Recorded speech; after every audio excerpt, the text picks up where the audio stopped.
과학의 힘, 에너지 청혜쌤입니다. 자, 오늘은 물질의 특성 두 번째, 바로 밀도에 대해서 한번 공부를 해보려고 합니다.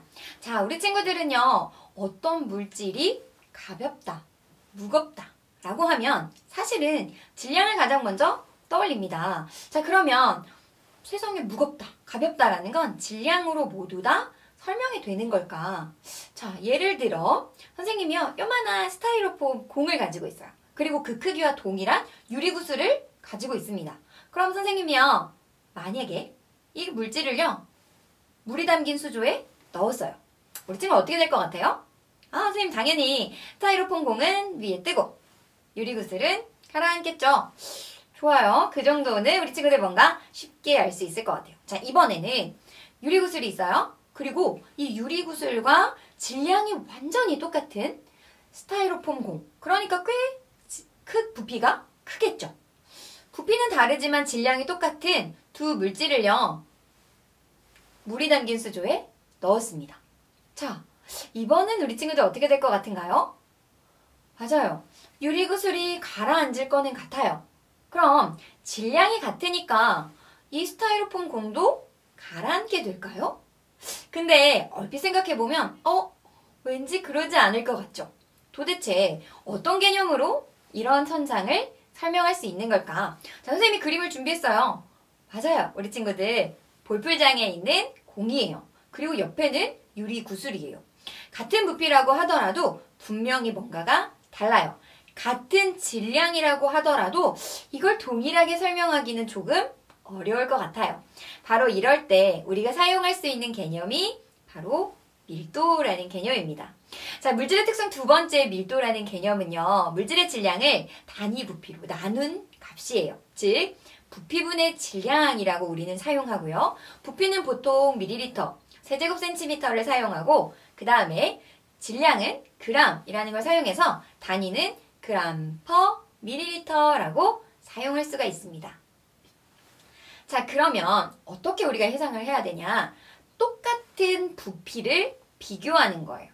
자, 그러면 생각해 볼게요. 아까 선생님이 요만한 유리구슬과 질량이 동일한, 대신 부피는 굉장히 커졌겠죠? 질량이 동일하면 이만한 스타이로폼을 물속에 넣었다고요. 그렇죠? 자, 그런데 왠지 유리구슬은 가라앉을 것 같고 스타이로폼은 물 위에 떠 있을 것 같아요. 바다에도 보면 굉장히 큰 스타이로폼이 그 바다 위에 떠 있잖아요. 이건 어떻게 해석할 수 있느냐? 그냥 단순히 이렇게 두 개만을 비교하는 게 아니라 똑같은 면적을 비교하는 거예요.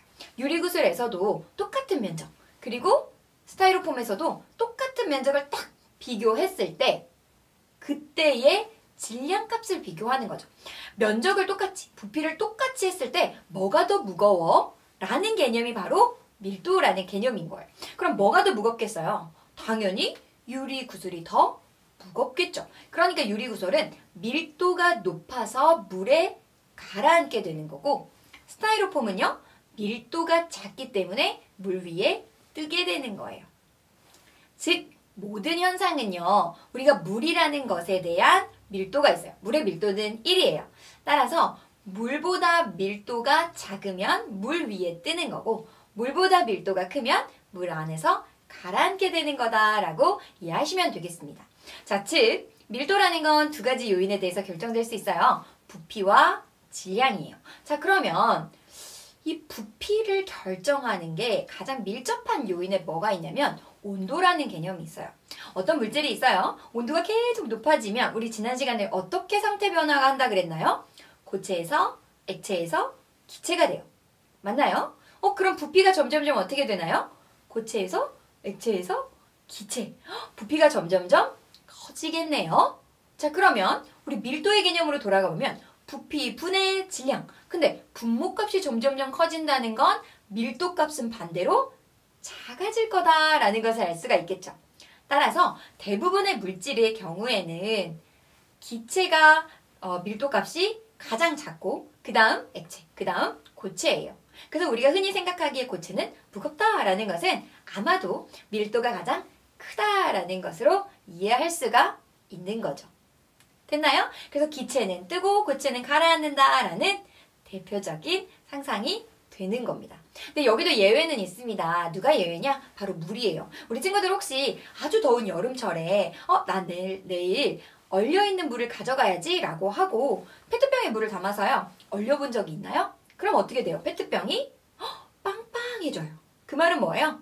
맞아요. 물은 예외로 액체가 고체가 될 때 특이한 육각 구조의 형태를 갖기 때문에 부피가 오히려 반대로 팽창하는 현상이 나타나요. 그래서 물만 예외로 우리 친구들이 기억을 해주면 좋겠습니다.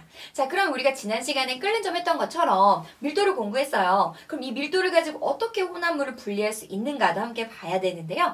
밀도는 먼저 좀 조건이 필요해요. 어떤 조건이냐? 먼저 밀도로 분리를 해내려면 섞여있는 두 물질이 섞이지 않아야 돼요. 만약에 섞여버린다면 이걸 밀도차로 구분하기는 어려울 거예요. 자, 섞이지 않으면서 밀도 차이가 당연히 존재해야겠죠?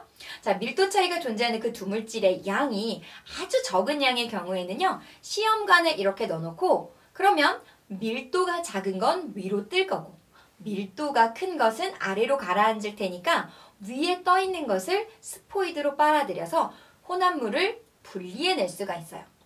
그러면 양이 많을 때는 선생님 어떡하나요? 네, 양이 많을 때는 실험기구 하나를 사용하는데요. 우리는 그 실험기구를 분별 깔때기라고 이야기합니다. 선생님이 간단하게 나타났지만 실제 실험 도구는 우리 친구들이 인터넷을 좀 찾아보거나 아니면 학교에서 실제 분별 깔때기를 다룰 수 있는 기회가 분명히 있을 거예요.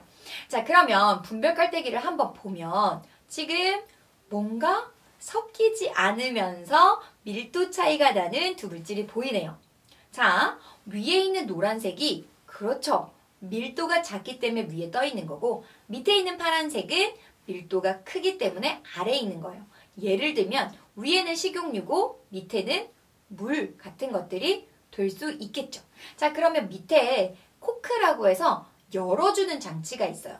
열면 밀도가 큰 지금 이 파란색 물이 아래로 이렇게 흘러나오게 되겠죠.